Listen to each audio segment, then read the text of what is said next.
Throughout our 40 years at Potential Church, we have been able to meet the needs of a hurting world through missions outreach both locally and globally. As we head into this Christmas season, we will be partnering with several local organizations to bring Christmas compassion to children and families in need. Organizations like His House Children's Home, where we will bring wrapped gifts, a visit from Santa, and milk and cookies to 150 children that would not be able to experience Christmas quite the same without us. We'll be taking our missions team to Joe DiMaggio Children's Hospital, where we will bring Christmas compassion, toys, wrapped gifts, and Santa to children who have to spend the holidays in a hospital bed. We're also partnering with the Susan B. Anthony Center, whose mission is to transform families by providing help, hope, and healing for mothers and their children. The team will bring Christmas celebration, special moments, and a gift to put a smile on every child's face. These are just a few of the many organizations that Potential Church will visit this holiday season. For a full list of dates and events, or how you can be a part, visit the Connect station in our lobby. So come along with us as we get an in-depth look at each organization and the volunteer leaders that will bring Christmas compassion to children and families in need this year.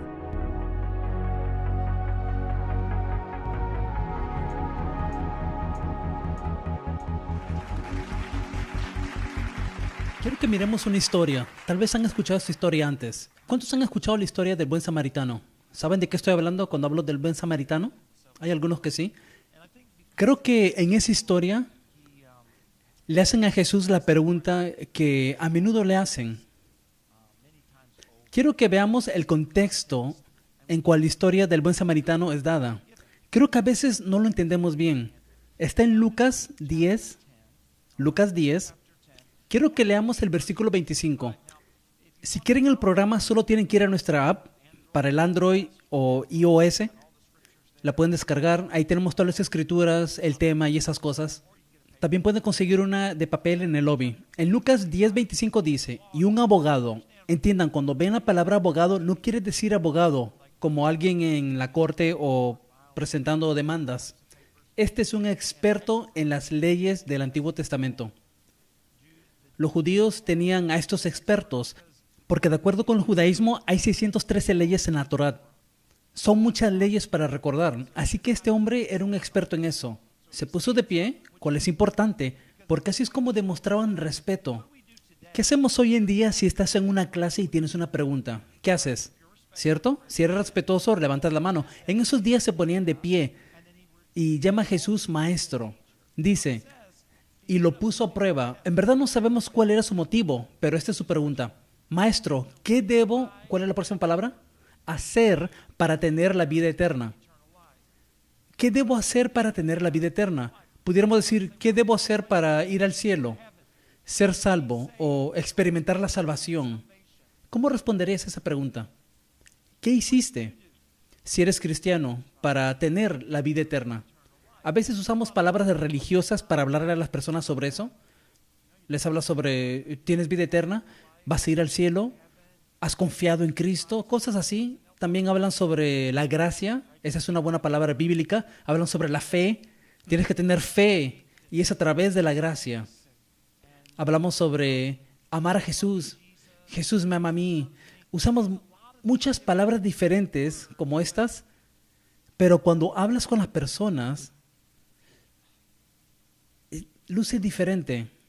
Creo que muchas veces, hasta muchos de nosotros, cuando en verdad pensamos sobre cómo tienes la vida eterna, pensamos más como si fuera una balanza.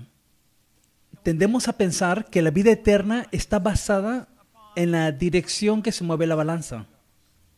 Si tengo más adornos buenos que adornos malos, al final estaré bien. Cuando hablas con las personas sobre Jesús, a menudo hablan sobre la iglesia, ¿cierto? Entonces, tratamos de llenar nuestra canasta con cosas buenas.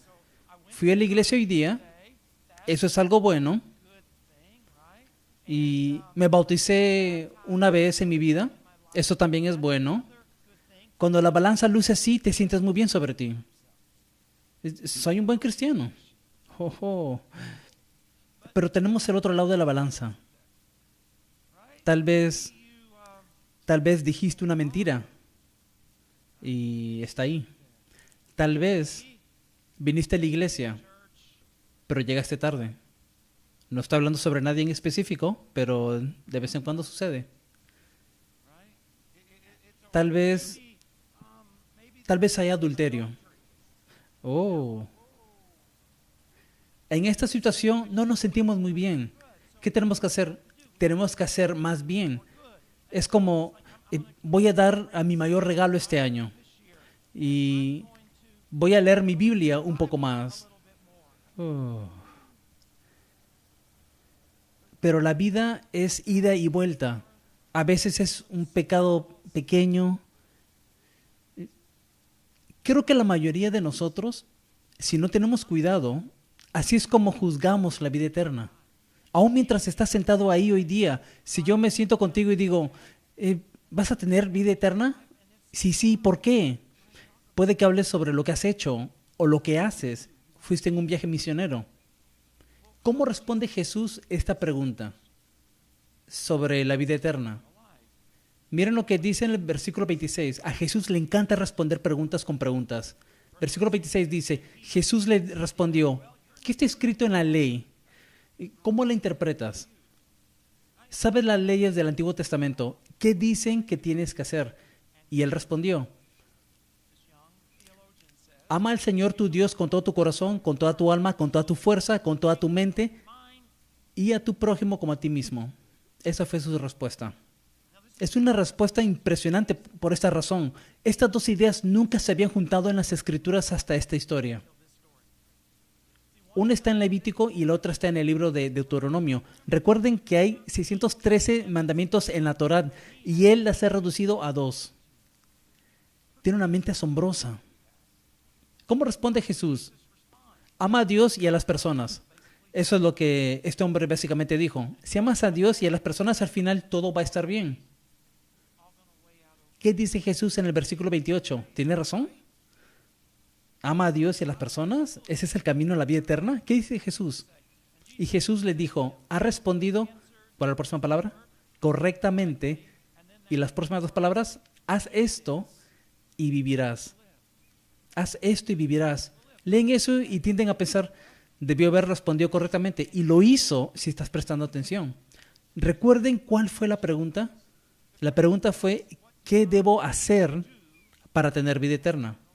Jesús respondió, ¿conoces la ley? ¿Qué crees? Necesito amar a Dios y amar a las personas. Si amo a Dios y a las personas, entonces estaré bien. Jesús dice, si vas a entrar al cielo a tu manera, estás en lo correcto. Pero Jesús entendió algo que está escrito para nosotros en las Escrituras. Esa es la razón que hizo la pregunta de la manera que la hizo. En Santiago 2:10 dice esto, pues el que obedece todas las leyes, en otras palabras, tienes todo en verde, luce muy bien, obedece todas las leyes de Dios, menos una, es tan culpable como el que las desobedece todas. ¿Qué dice Santiago? Santiago dice que tu vida puede lucir así,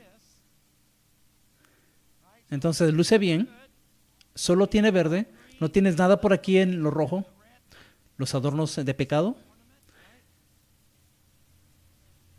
Solo uno. Santiago dice, solo uno aquí malogra todo.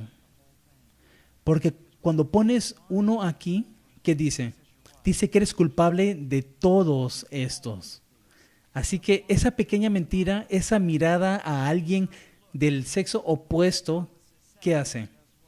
De repente nos pone en una situación difícil. En Gálatas 3, Pablo habla sobre esto. Esta es la razón que Pablo se metió en problemas. Dice, sin embargo, los que dependen de la ley, pueden decir, los que dependen en la balanza, los que están aquí y pensamos que la vida eterna o la bendición de Dios está basada en lo que hacemos. Los que dependen de la ley para hacerse justos ante Dios están bajo la maldición de Dios. Tratan de hacer lo correcto. ¿Por qué una maldición? Porque las Escrituras dicen, maldito es todo el que no cumple ni obedece cada uno de los mandamientos que están escritos en el libro de la ley de Dios. Queda claro que nadie puede hacerse justo ante Dios por tratar de cumplir la ley. ¿Por qué? Porque todos hemos roto alguna ley. Todos hemos cometido un error. La Biblia dice que no hay ninguno justo, ninguno recto. ¿Por qué? Porque todos hemos pecado. La palabra pecado significa fallar el blanco de la perfección. Todos hemos fallado, ya sea un adorno pequeño o uno gigantesco, ya sea un adorno o 100 adornos. Todos hemos cometido errores. Eso significa que no podemos llegar ahí a través de la balanza. De eso se trata esta historia. ¿Qué debo hacer? Jesús responde, ¿qué dice la ley? La ley dice, si voy a ir al cielo a mi manera, entonces tengo que hacerlo todo el día, todos los días de mi vida. Lo que Jesús entendió, tienes toda la razón si vas a ir a tu manera, pero tienes que hacerlo todos los días. Queda claro entonces que nadie puede hacerse justo ante Dios por tratar de cumplir la ley, ya que las Escrituras dicen, es por medio de la fe que el justo, la palabra justo significa alguien que está recto, que el justo tiene vida. Pero Cristo nos ha rescatado de esto. Subir y bajar, tratando de llegar al cielo a nuestra manera. Pero Cristo nos ha rescatado de la maldición dictada en la ley. ¿Saben por qué tenemos la ley? Es para recordarnos de nuestra culpa. ¿Cómo lo hizo? Cuando fue colgado en la cruz, cargó sobre sí la maldición de nuestras fechorías. Pues está escrito, maldito todo el que es colgado en un madero. Este joven teólogo aún no termina. Sabe que se ha metido en un problema. Jesús responde, ¿qué dice? Ama a Dios con todo tu corazón, alma, mente, fuerzas y ama a tu prójimo como a ti mismo. Jesús dice, tienes toda la razón. Si vas a ir al cielo de tu manera, así es como lo tienes que hacer. Entonces, el joven teólogo sabe que la manera que tratamos a los demás revela cómo nuestra relación con Dios es. En otras palabras, es imposible amar a Dios y no amar a las personas. Entonces, él hace la pregunta, miren en su programa, queriendo justificarse a sí mismo, le dijo a Jesús, ¿y quién es mi prójimo? Tal vez puedo hacerlo con la balanza, dependiendo de quién es mi prójimo. Si mi prójimo es el resto de los judíos, entonces tal vez puedo hacer esto. Al final entraré al cielo a mi manera, la balanza funcionará a mi favor. Estaré bien. ¿Quién es mi prójimo? Después vemos la historia que algunos de nosotros conocemos. Versículo 30. Jesús respondió y dijo, un hombre bajaba a Jerusalén de Jericó. Tienen que saber que Jerusalén está a unos 1000 metros más alto que Jericó, así que era una bajada empinada. Era como 27 a 28 kilómetros y tenía muchas curvas ciegas. Como consecuencia, había muchos robos y muertes. Era conocido como el Camino de Sangre, porque era bien peligroso entre Jerusalén y Jericó. Así que Jesús empieza la historia con un hombre que va de Jerusalén a Jericó y cayó entre ladrones, lo despojaron, lo golpearon y se fueron dejándolo medio muerto. ¿Cómo dejan a alguien medio muerto? Simplemente significa que estaba inconsciente. Versículo 31. Y por casualidad, un sacerdote bajaba por ese camino. Eso es importante. Dice que estaba bajando. Recuerden lo que hacía un sacerdote. Durante una semana, 2 veces al año, servía en el templo, hacía sus deberes en el templo, pero los sacerdotes no vivían en Jerusalén, normalmente vivían en las comunidades cercanas. Este sacerdote ha servido su semana en el templo con Dios, pudiera decir que ha ido a la iglesia, ahora está de camino a casa. Cuando ve a este hombre, es como nosotros, en unos momentos estarás en camino a casa, has adorado a Dios, le has dicho cuánto lo amas, le has dicho cuánto te importa, y por casualidad un sacerdote bajaba por ese camino y cuando lo vio, ¿qué hizo? Pasó por el otro lado. Es bien fácil hacer eso, ¿no es así? ¿Alguna vez has hecho eso? Fingir como si no ves algo porque no quieres lidiar con eso. En un momento estarás en camino a casa, tal vez pases a alguien con un letrero que dice que tiene hambre. ¿Alguna vez has pasado por el otro lado para que no tengas que lidiar con eso? Antes de juzgar a esta persona religiosa, ¿qué tal nosotros como personas religiosas? Lo vio, pero fingió como si no lo vio y pasó por el otro lado. Versículo 32. Igualmente un levita. Un levita era como un socio del pastor. Era asistente del sacerdote. Cuando llegó al lugar, no solo cruzó al otro lado. Él primero se acercó y vio la situación. Eso me dice que él luchó un poco con eso. Igualmente, un levita cuando llegó al lugar y lo vio, pasó por el otro lado. En este momento la multitud se está preguntando, ¿quién va a ser el héroe?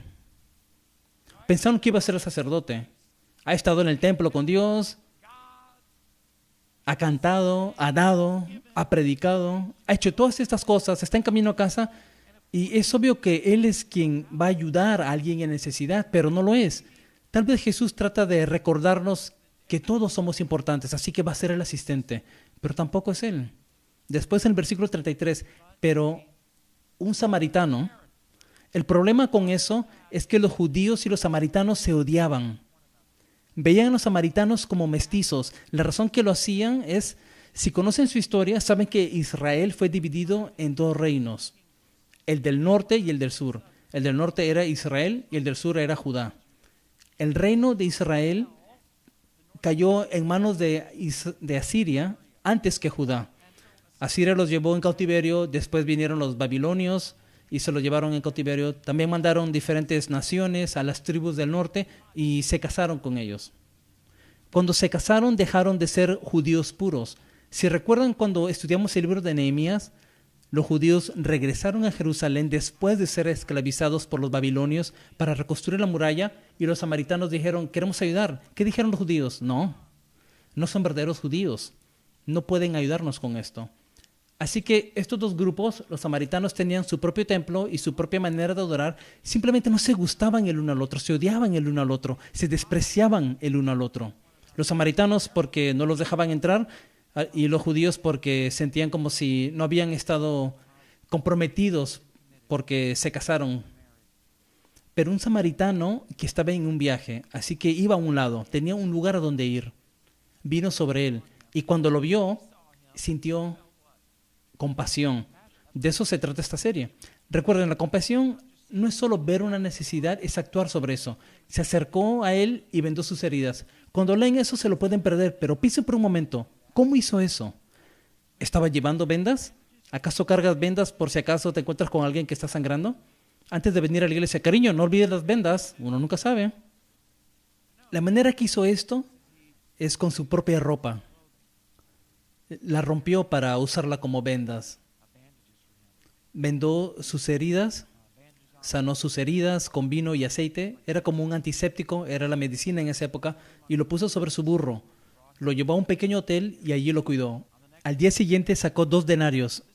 Es una buena cantidad de dinero. Un denario era la paga de un día. Tuvo que trabajar 2 días para recibir esas 2 monedas y se los dio al posadero. Y le dijo, cuídalo. Si gastas más, cuando regrese, yo te lo pagaré. Le da lo que se merece, pero también dice, te daré más si es necesario. Es como si fuera su mayor regalo. Es lo extra, ir más allá de lo normal. Después Jesús hace esta pregunta. ¿Cuál de estos 3 crees que resultó ser un prójimo del hombre que cayó en manos de los ladrones? El judío experto en la ley ni siquiera podía decir la palabra samaritano. Miren lo que dice. Y él dijo, el que mostró misericordia con él. No dijo el samaritano, el que mostró misericordia con él. Entonces Jesús le dijo, ve y haz lo mismo. Ahora, esta historia que Jesús cuenta dentro de su contexto, creo que Jesús nos enseña 2 cosas. La primera cosa que nos enseña es el propósito principal por el cual Jesús contó esta historia. No es lo que el hombre en la zanja hizo que lo salvó. Fue la misericordia del samaritano. ¿Quién es el samaritano en esta historia? Es Jesús. El hombre en la zanja no movió la mano y dijo, ¿puedes ayudarme? No, estaba inconsciente, estaba medio muerto. El samaritano no fue y preguntó, ¿eres republicano o demócrata? No preguntó si iba a la iglesia bautista o metodista. No hay nada sobre el hombre en la zanja que conmovió al samaritano para que haga algo. Fue la misericordia del samaritano. Eso es lo que Jesús dijo. Ahora ve y es lo mismo. ¿Por qué? Porque eso es lo que Jesús ha hecho por nosotros. No fue la balanza que llevó a Jesús a la cruz. No es porque estás en la iglesia hoy día, no es porque pusiste dinero en la canasta o porque eres bueno con tus hijos. No, la cosa principal que Jesús quiere enseñar en la historia del buen samaritano es que no tiene nada que ver con lo que hacemos. La eternidad no tiene nada que ver con lo que hacemos, no depende de lo que hacemos. Todo depende de su misericordia. Esa es la razón principal por la cual Jesús cuenta esta historia. No tiene nada que ver con la balanza. Nada que ver con la balanza. Les cuento que hay religiones e iglesias donde esto es la salvación.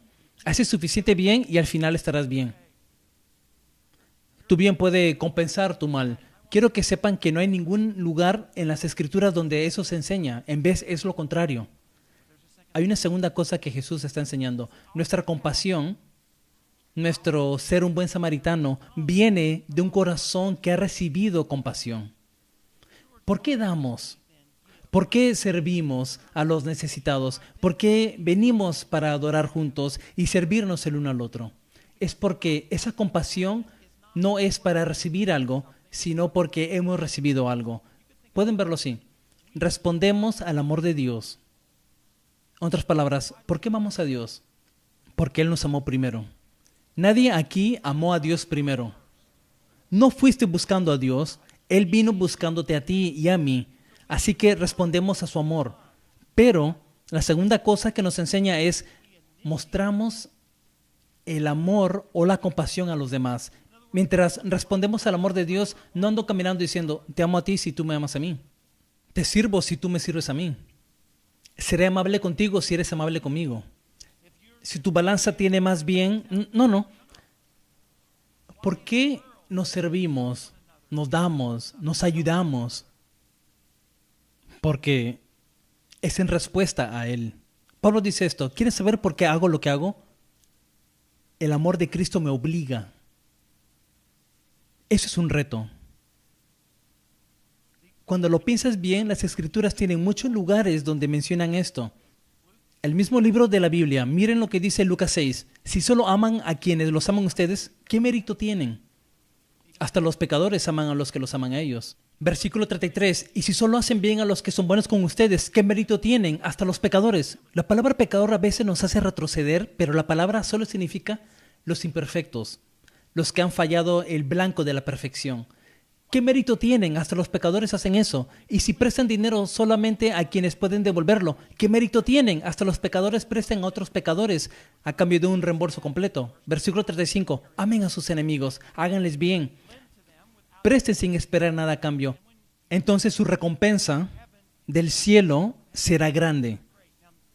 Escuchen lo que esa escritura dice. El cielo no es una recompensa. Hay recompensas en el cielo, pero el cielo no es la recompensa. El cielo es el resultado de la misericordia de Dios. No te ganas el cielo, no recibes el cielo como recompensa por ser bueno. Es el resultado de la misericordia de Dios. Pero hay recompensas porque continúa diciendo, y se estarán comportando verdaderamente como hijos del Altísimo. ¿Cómo actuamos como hijos del Altísimo? Amamos a nuestros enemigos. Damos a los que no pueden devolverlo. Si nosotros estamos haciendo lo opuesto, yo creo que hay algunos aquí. ¿Sabes por qué estás en la iglesia hoy día? Porque esperas poner más aquí para que Dios te bendiga. Piensas pedir un préstamo la próxima semana. Hay un tipo o tipa, una dama, no sé cómo decirlo, y esperas que diga sí. Estás a punto de pedirle para salir. Por eso estás aquí. Estás aquí para conseguir puntos. Estás aquí para poner más adornos verdes en tu canasta. Pero no funciona. Eso no motiva. Esas personas no son muy fieles a la iglesia. Solo vienen cuando tienen una necesidad y esperan lograr que la canasta esté a su favor para que puedan obtener lo que necesitan de Dios. Eso no es... Y se estarán comportando verdaderamente como hijos del Altísimo. Eso no es amar a nuestro enemigo. Dice, pues Él es bondadoso con los que son desagradecidos y perversos.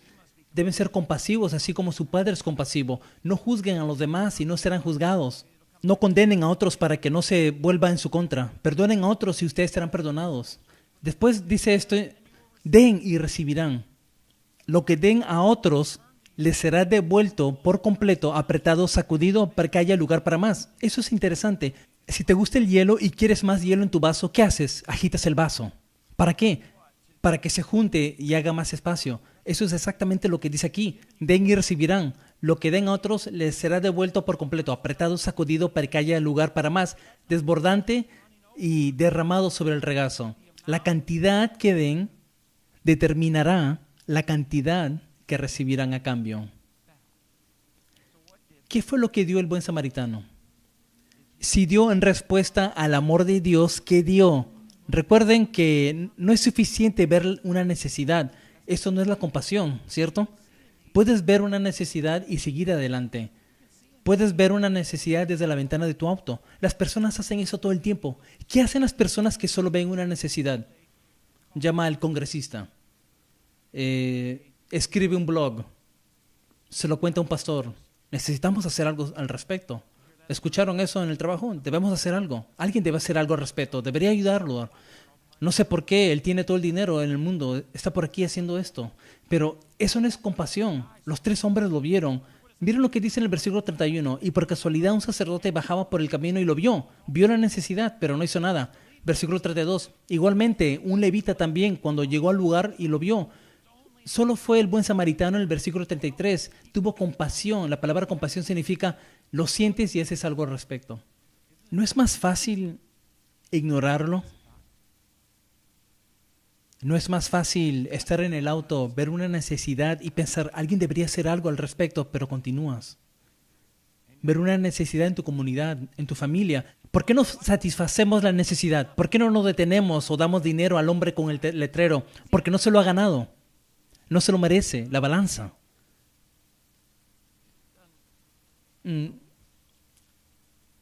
Yo recibí una carta el otro día, el 12 de octubre. Y la carta empieza y dice, hemos sido parte de Potential Church por unos 20 años y la adoramos. Después dice que ella y su colega hablan sobre sus iglesias todo el tiempo. Dice que es una cristiana fuerte y dice a dónde asiste. Es en Apalaca. Gracias. Cuanto más servicios hago, más enloquece mi mente. Dice, hoy ella compartió conmigo que su iglesia está luchando financieramente. El pastor no tiene un salario y a menudo pone dinero de su propio bolsillo para pagar los deberes. Debido a la ubicación y nivel de pobreza, muchos de los 30 miembros no están diezmando. Como resultado, el pastor le ha pedido a la congregación que piensen en maneras de recaudar fondos para ayudar a la iglesia a llegar al fin de mes. Ella dice, sé que nuestra iglesia ha sido bien fiel al ayudar a otras iglesias y ¿crees que nuestra iglesia puede ayudar? Y estoy segura que cualquier cantidad ayudaría. Recuerdo cuando recibí esta carta, la abrí y el primer pensamiento que tuve fue, es chévere que alguien que ha sido parte de Potential Church por 20 años, eso es increíble. Es un compromiso increíble. Al leerlo, dice, muchos de los 30 miembros de la iglesia no están diezmando. Pensé, muchos de los nuestros tampoco lo hacen. El promedio es 3%, 3 de cada 100. Creo que soy como el levita aquí. Lo revisé de nuevo, lo sentí, pero al leer sobre sus retos no pude evitar pensar sobre los míos. Los retos financieros de Potential solo son más ceros, pero es el mismo estrés, el mismo peso. ¿Hacemos esto o hacemos el otro? ¿Podemos hacer eso? ¿Podemos hacer esto? Así que lo dejé y continué. Un par de días después lo volví a levantar y lo volví a leer. No es porque soy una persona súper espiritual, es porque su amor nos obliga. Entonces llamamos al pastor. Diferentes personas de nuestro equipo hablaron con el pastor para ver lo que podíamos hacer. Y terminamos mandándole $500. No es mucho, pero es suficiente en el sentido que hace una diferencia para ellos y hace una diferencia para nosotros aquí, en lo que podemos hacer y lo que no podemos hacer. No puedes hacer todo para todos, pero eso no es una excusa para no hacer nada. Es bien fácil pasar de largo, ¿cierto? Nos preguntan cosas todo el tiempo, te preguntan cosas todo el tiempo. Lo dejamos pasar, fingir como si no lo recibí. ¿Pastor, recibió la carta? ¿Cuál carta? ¿Cuál carta?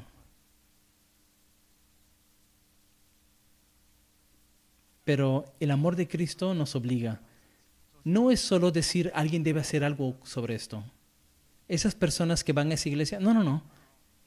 No importa lo que ellos deben hacer, es qué debo hacer yo.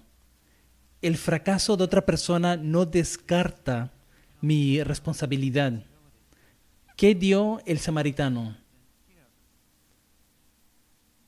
Esa es la pregunta aquí. Piensan, está bien, Jesús trata de enseñarnos algo. ¿Qué dio el samaritano? Vamos a cubrirlo bien rápido. La primera cosa, porque creo que podemos aprender de esto, el samaritano da su tiempo. Él estaba en camino, no en camino a casa. Creo que el sacerdote había cumplido su semana. Tengo que llegar a casa, mi esposa tiene brownies en el horno. Este hombre estaba en un viaje de negocios. Dice que estaba de viaje, tiene un lugar a donde ir y una hora en la cual estar ahí.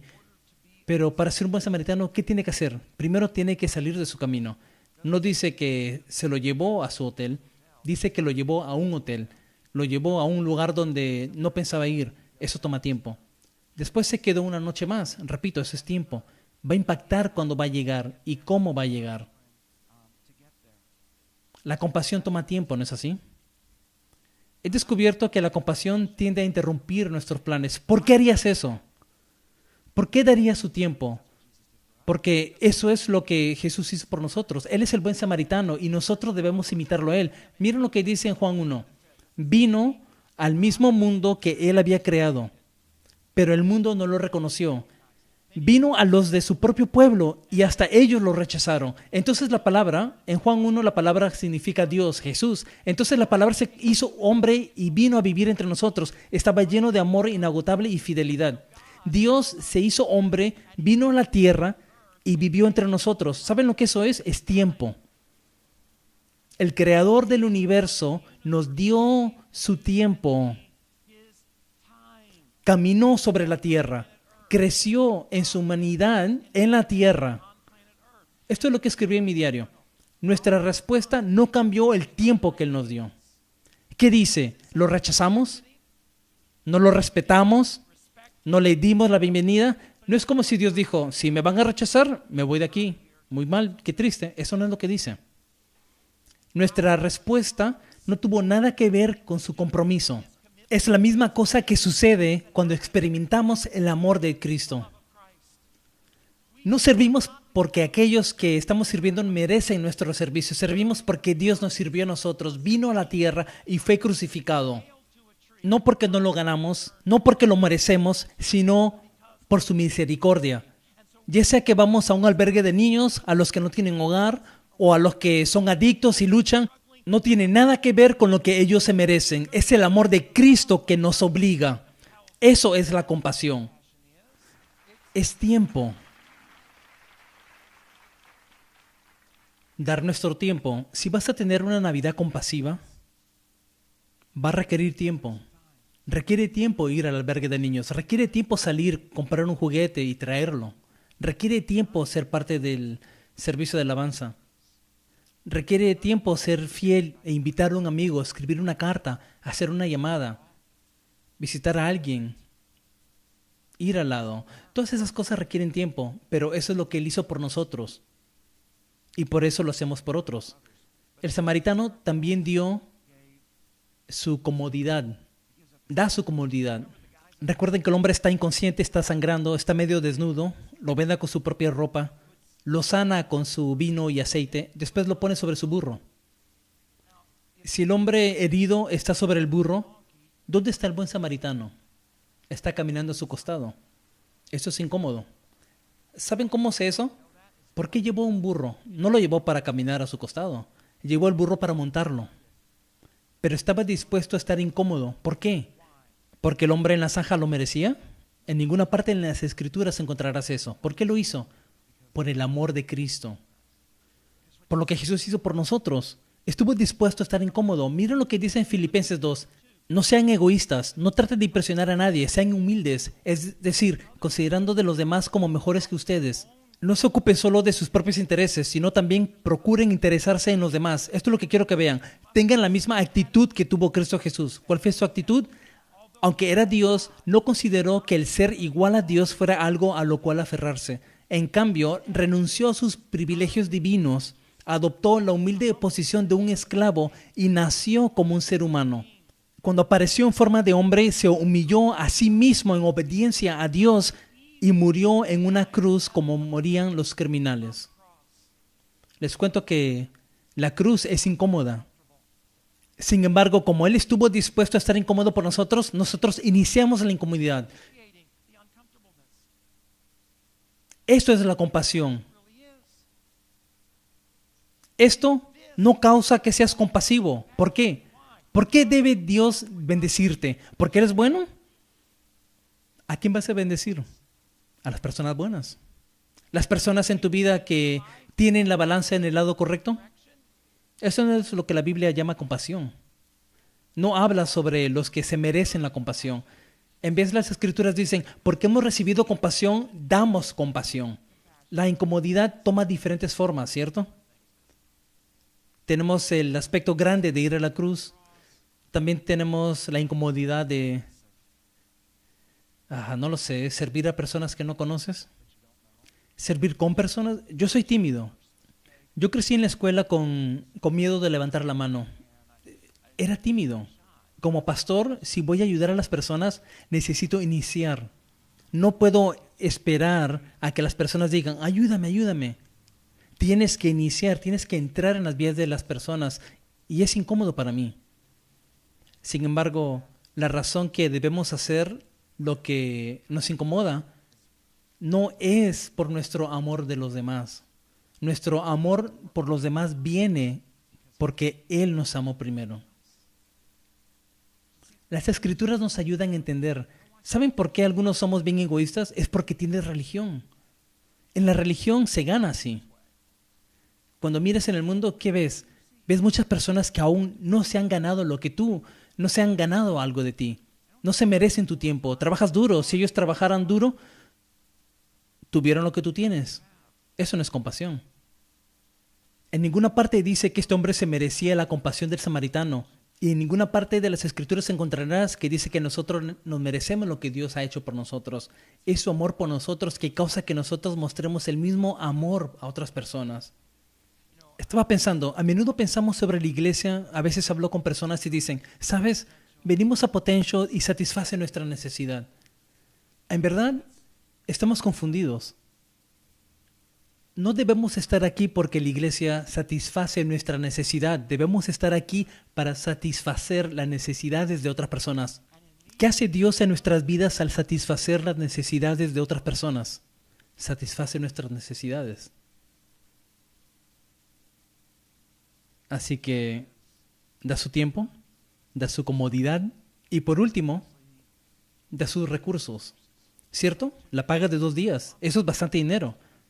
Esto fue un buen hotel, no era un hostal o algo así. ¿No conoce a este hombre? ¿No fuera más fácil mirar a este hombre y decir, ¿sabes qué? No puedo. He desinfectado sus heridas con vino. No lo voy a llevar a un hotel. Él sabía cómo era este camino. Seguro bebió en el camino. Seguro lo golpearon por eso. Si hubieras prestado atención, esto no hubiera sucedido. Hay muchas razones por las cuales no darías la paga de 2 días para ayudar a este hombre a recuperarse. Además, lo que sea necesario para que regrese por su camino. En otras palabras, estoy en un viaje de negocios para ganar dinero, para cuidarme a mí y a mi familia. En el mismo viaje en el que estoy yendo para ganar dinero, ¿tengo que dárselo a alguien que encontré por el camino? Antes de que digas, bueno, está en un viaje de negocios, seguro es un hombre de negocios rico. Si yo fuera un hombre de negocios ricos, también ayudaría a muchas personas. Si tuviera dinero como tal persona, si tuviera cierto auto, si viviera en... también daría mucho dinero. Tienes que saber que eso va en contra de la realidad.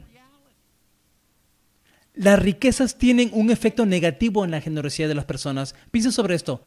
América es la nación más generosa en el mundo. América es más rica hoy en día que nunca jamás. No estoy hablando sobre nosotros, hablo sobre el país. Tenemos más riquezas dentro de nuestras fronteras que nunca jamás. Pero nuestra generosidad está yendo en la dirección contraria. Las riquezas van por una dirección y la generosidad por la otra. ¿Saben qué? Eso es cierto individualmente, así que no debe sorprendernos. ¿Saben que cuanto más dinero alguien gana, más bajo es el porcentaje de sus recursos que dan? Antes de descartar esto, Si fuera rico, también fuera generoso. Ayudaría a esta persona. Escuchen y entiendan. Si no lo haces ahora como eres, no importa si Dios deja caer $1,000,000 en tu cuenta bancaria mañana. Serás igual de egoísta con eso como eres con tus $10. Eso es lo que la Biblia enseña. Así que te estás mintiendo. Es fácil para nosotros hacerlo. La Biblia quiere que seamos... la palabra de Dios es así. Aflige a los cómodos, pero trae comodidad a los afligidos. Así que hay una tensión dentro del texto. La compasión tiene un precio. Tiene un precio. Qué rápido descartamos nuestra responsabilidad de iniciar. Simplemente porque no tengo tiempo. Eso va a ser incómodo. Voy a tener que levantarme temprano. Voy a tener que hacer esto. Voy a tener que... es incómodo. No puedo hacer eso. Ahí está pidiendo dinero de nuevo. Y no quiero darlo.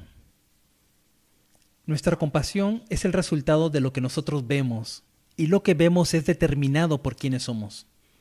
Es un pensamiento aterrador. Nuestra compasión es el resultado de lo que nosotros vemos y lo que vemos es determinado por quienes somos.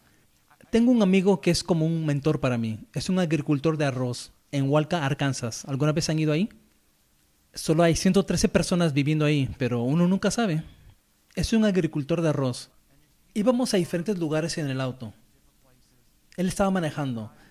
La autopista 49 tiene campos de arroz en ambos lados. El límite de velocidad es como 88 o 96. Él maneja a 40. La razón que hace eso es porque es un agricultor. Está mirando a los tractores. Ese de ahí es un tractor internacional. Ese de ahí es un tractor John Deere. Mire, ese campo no va a durar.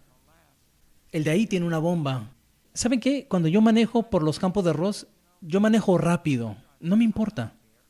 No me importa si es un tractor de John Wayne o John Deere. A mí no me importa si es rojo o si es verde.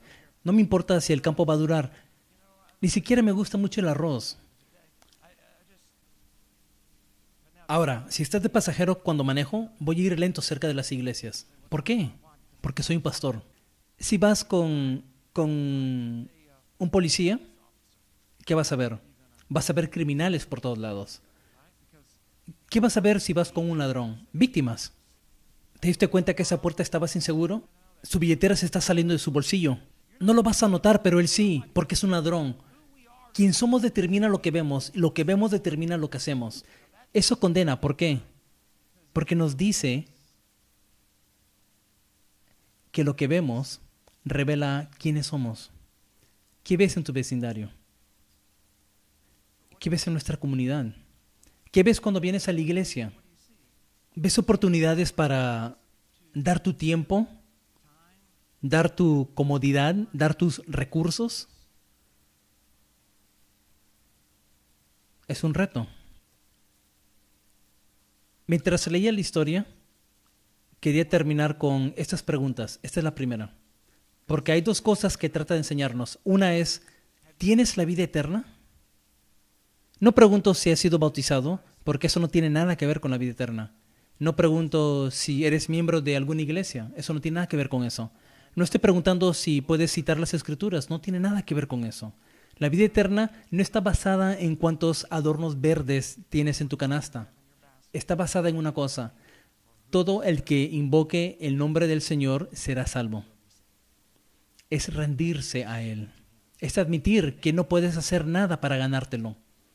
Y tienes que descansar, confiar completamente en Él. ¿Tienes la vida eterna? Esta es la segunda pregunta. ¿Quién es tu prójimo? ¿Quién va a ser tu prójimo esta Navidad? ¿Será como las otras Navidades? ¿O verás las cosas con ojos frescos? ¿Va a tomar más tiempo? Sí. ¿Te va a costar más dinero? Claro que sí. ¿Va a requerir tus...? Sí, claro que sí. Entonces, ¿por qué lo haría? Porque su amor te obliga. No porque te sientes culpable, sino porque por primera vez en tu vida en verdad has empezado a entender lo que Él hizo por ti. Incline sus rostros. Si nunca has confiado en Cristo, te invito a hacerlo, ahí mismo donde estás sentado. No hay nada que tienes que hacer. Solo tienes que pedir en fe. ¿Y qué es la fe? La fe es la confianza de que en verdad sucederá lo que esperamos. Es creer que Dios puede y hará lo que dice en su palabra. Si confías en Él, pones tu fe, pistúo es la palabra en griego, cual significa descansar en Él. Admite que no puedes, pero vas a confiar en Él, vas a rendirte a Él. Solo díselo ahí donde estás. Dios, perdóname por tratar de hacer esto a mi manera, tratando de ser lo suficiente bueno, ser lo suficiente religioso. Pero eso no me ha cambiado. Soy bueno por un tiempo, tengo adornos verdes en mi canasta, pero al fin del día sé que algo no está bien. Me comprometo a ti. La Biblia dice que cuando oramos una oración como esa, con un corazón rendido, Dios hace lo que le pedimos. Por segundo, ¿estás dispuesto a ser un prójimo? Un prójimo para servir, ayudar, estar incómodo, dar. Padre, te agradezco por la historia del buen samaritano. Te agradezco por la historia de la Navidad, el inicio, el origen del verdadero samaritano. Lo que tú has hecho por nosotros, nos llamas a hacer por los demás. Ayúdanos a hacer eso esta Navidad y que esta Navidad en verdad sea, no solo en el título de la enseñanza, que en nuestros corazones sea una Navidad de compasión. Por tu gloria, en el nombre de Jesús. Amén. Muy bien, gracias.